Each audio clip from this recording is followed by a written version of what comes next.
बच्चों, welcome to my channel Verma study 2020 book लाना।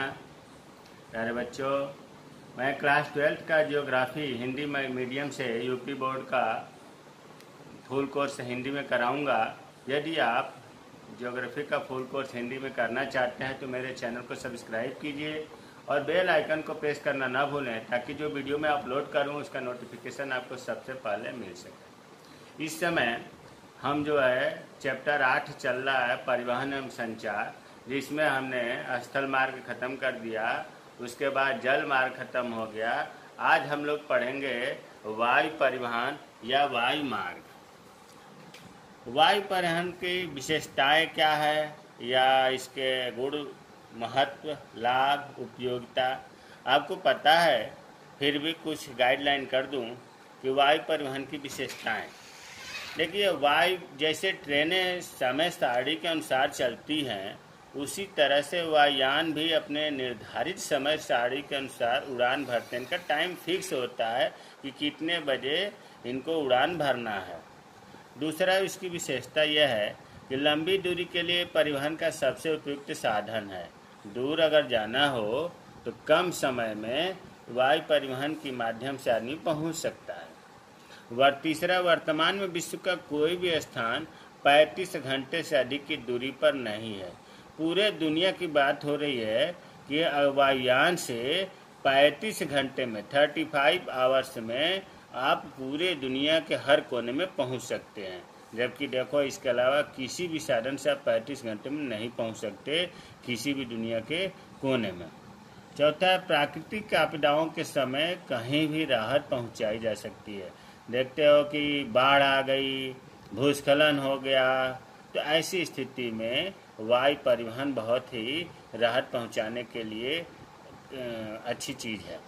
पांचवा, दुर्गम क्षेत्रों में जहां पर कोई बस नहीं जा सकता, कोई ट्रेन आने जाने की व्यवस्था नहीं है, वहां पर वायुयान परिवहन उपयुक्त है। हल्की हो लेकिन कीमती चीज़, जैसे आभूषण, हीरे, जवाहरात, सोना, चांदी, और जल्दी खराब होने वाली वस्तुएं अगर हैं, जैसे फूल, कुछ विशेष प्रकार के फल, इस परिवहन से आसानी से परिवहन किया जा सकता है। ये तो आपके लाभ हो गए या इनकी विशेषताएं हो गई। अब वायु परिवहन के दोष, कमियां क्या है? सबसे पहली कमी तो यही है कि महंगा परिवहन साधन है, आम आदमी के बस की चीज़ नहीं है। इसका लाभ तो केवल संपन्न वर्ग ही ले सकता है, क्योंकि इसका किराया ज़्यादा है, महंगा है ये।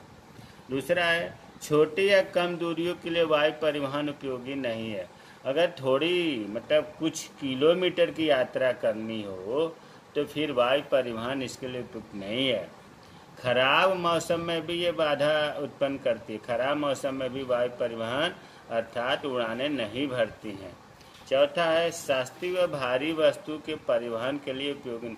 मान लो कोई वस्तु सस्ती हो और भारी हो, ज़्यादा मात्रा में जगह घेरती हो, तो ऐसी स्थिति में वायु परिवहन इसके लिए उपयुक्त नहीं है। ये तो कीमती वस्तु हो, हल्की हो, उनके लिए है। वायु दुर्घटनाएं कई बार भयंकर रूप ले लेती हैं।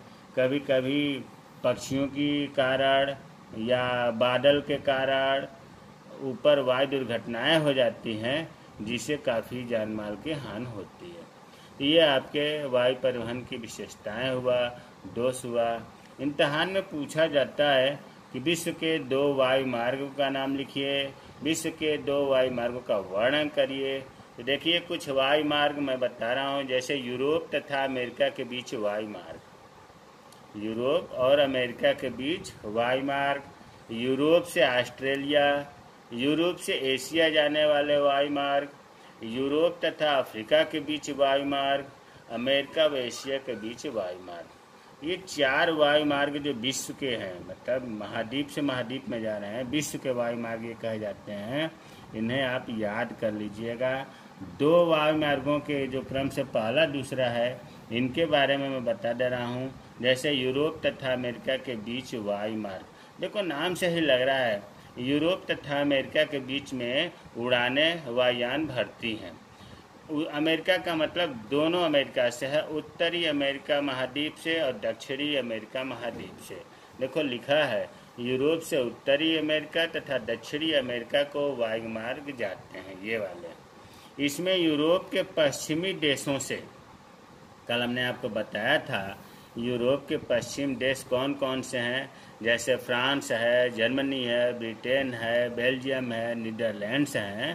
तो यूरोप के पश्चिमी देशों से यूनाइटेड स्टेट ऑफ अमेरिका, संयुक्त राज्य अमेरिका और कनाडा को मिलाने वाले वायुमार्ग विशेष महत्व है। मतलब ये जो है यूरोप से लेकर के यूरोप के पश्चिमी देशों से अमेरिका और कनाडा को वायुमार्ग ये विशेष महत्व, क्यों महत्व है? व्यापारिक दृष्टि से यूरोप के लंदन, पेरिस, मॉस्को आदि नगरों से व्यापारिक वायुयान, मतलब यूरोप में ये देखो व्यापारिक वायुयान अर्थात जो व्यापारिक दृष्टि से उड़ाने भरते हैं, लंदन से, पेरिस से, मॉस्को से, और अमेरिका में कहाँ? न्यूयॉर्क, ओटावा, वाशिंगटन, शिकागो आदि के लिए उड़ते हैं। तो ये यूरोप तथा अमेरिका के बीच वायुमार्ग हुआ। दूसरा है यूरोप से ऑस्ट्रेलिया और यूरोप से ही एशिया जाने वाले वायुमार्ग, इन दोनों के एक ही में दर्शाया गया है। यह मार्ग यूरोप के देशों के संबंध उत्तरी अफ्रीका, दक्षिणी पूर्वी और दक्षिणी पश्चिमी एशिया, ऑस्ट्रेलिया से जोड़ता है। इस मार्ग पर ब्रिटेन, जर्मनी, फ्रांस, हॉलैंड के व्यापारिक वायुयान चलते हैं। लंदन से अगर कोई दिल्ली आना चाहेगा तो यही यूरोप से एशिया वाले मार्ग को ही अपनाएगा। तो ये आपके विश्व के वायु मार्ग जो दो थे उनके बारे में वर्णन हो गया। आज इतना ही। जय हिंद, जय भारत।